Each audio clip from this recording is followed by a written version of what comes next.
Friends, இன்றைக்கி இந்த பெரிய நெல்லிக்காய் வச்சு ஒரு சாதம் செய்யலாம். அதுக்கு இந்த பெரிய நெல்லிக்காவை நல்லா கழுவி இந்த மாதிரி குட்டி குட்டியாக கட் பண்ணி எடுத்து வச்சுக்கலாம். இப்போ ஒரு பேன் எடுத்துக்கலாம். 1/2 ஸ்பூன் மிளகு, 1 ஸ்பூன் தனியா, 1 ஸ்பூன் வெள்ளை எள்ளு, இது மூணுத்தையும் நல்லா வாசனை வரவே வறுத்து கலர் மாதிரி வறுத்து எடுத்து பொடி பண்ணிக்கலாம்.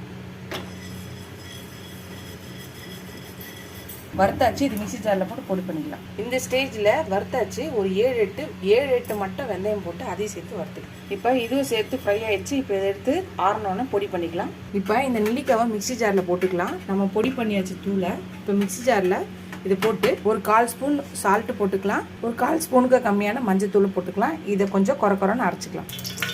இதை நெல்லிக்காய் குறைன்னு வச்சாச்சு. இப்போ கடாயில் கொஞ்சம் எண்ணெய் வச்சுக்கலாம். கொஞ்சம் கடுகு, கொஞ்சம் உளுந்து, கொஞ்சம் கடலைப்பருப்பு, 2 காஞ்ச மிளகாய், 2 பச்சை மிளகாய், கொஞ்சம் பெருங்காயம் போட்டுக்கலாம். கொஞ்சம் 1/4 ஸ்பூன் கம்மியான மஞ்சத்தூள், நம்ம அரைச்சி வச்ச நெல்லிக்காய், கருவேப்பிலை இருந்தால் கருவேப்பிலை போட்டுக்கோங்க. என்கிட்ட கருவேப்பிலை இல்லை. இது 2 நல்லா வதக்கிட்டு வேக வச்சு ஆற வச்ச ரைஸை போட்டுக்கலாம். ரைஸுக்கு தேவையான சால்ட் மட்டும் போட்டுக்கலாம். நம்ம நெல்லிக்காயில் நம்ம உப்பு போட்டிருக்கோம். அப்புறம் நம்ம பொடி பண்ணி வச்சிருந்த தூளையும் போட்டுக்கலாம். இப்போ இது எல்லாத்தையும் சேர்த்து மிக்ஸ் பண்ணிக்கலாம். அதுதான் ஃப்ரெண்ட்ஸ், நம்மளோட நெல்லிக்காய் சாதம் ரெடி ஆயிடுச்சு.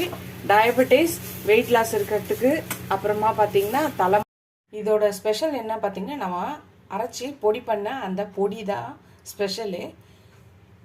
இந்த நெல்லிக்காய் சாதத்துக்கு ஒரு ஸ்பெஷல் ஃப்ளேவர் தரும். ரொம்ப டிஃப்ரெண்ட்டாக இருக்கும், டேஸ்ட்டாக இருக்கும். இதெல்லாம் லஞ்ச் பாக்ஸ் ரெசிபிக்கு ரொம்ப யூஸ்ஃபுல்லாக இருக்கும். நீங்கள் ட்ரை பண்ணி பாருங்கள். நெல்லிக்காய் ரொம்ப நல்லது.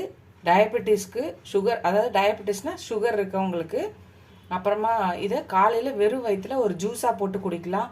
இல்லை வெறும் நெல்லிக்காவையே நம்ம சாப்பிடலாம். அதுக்கப்புறம் பார்த்தீங்கன்னா முடிக்கு நல்லது நெல்லிக்காய்.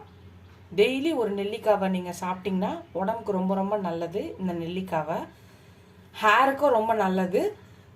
முடி உதிரதான் நிற்கும், வளரும். அதுக்கப்புறம் கருப்பாகிறதுக்கும் இந்த நெல்லிக்காய் யூஸ் ஆகும். பட் ஒரே நாளில் நடக்கும்னு சொல்ல முடியாது.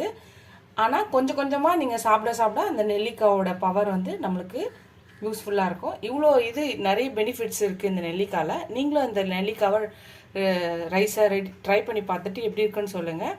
ஃபஸ்ட் டைம் என் சேனலை பார்க்குறவங்க சப்ஸ்கிரைப் பண்ணிட்டு பாருங்கள். உங்களுக்கு செய்ய முடியலன்னா யார் செஞ்சு தருவாங்களோ அவங்கக்கிட்ட சொல்லி செஞ்சுத்தான்னு சொல்லி சாப்பிட்டுட்டு எப்படி இருக்குன்னு சொல்லுங்கள் இந்த ரெசிபியை. இதுவரையும் எனக்கு சப்ஸ்கிரைப் பண்ண எல்லாருக்கும் ரொம்ப தேங்க்ஸ். சப்ஸ்கிரைப் பண்ணாதவங்க சப்ஸ்கிரைப் பண்ணிட்டு பாருங்கள். நீங்கள் எவ்வளோக்கு சப்ஸ்கிரைப் பண்ணி லைக் பண்ணி கமெண்ட் பண்ணீங்களோ அவ்வளோக்கு எனக்கு என்கரேஜிங்காக இருக்கும், சப்போர்ட்டிங்காக இருக்கும். புது ரெசிபிஸ் கூட ஹெல்ப்ஃபுல்லாக இருக்கும். இதோட அடுத்த வீடியோவில் அடுத்த ரெசிபியில் பார்க்கலாம். டாடா பாய் பாய் ஃப்ரெண்ட்ஸ்.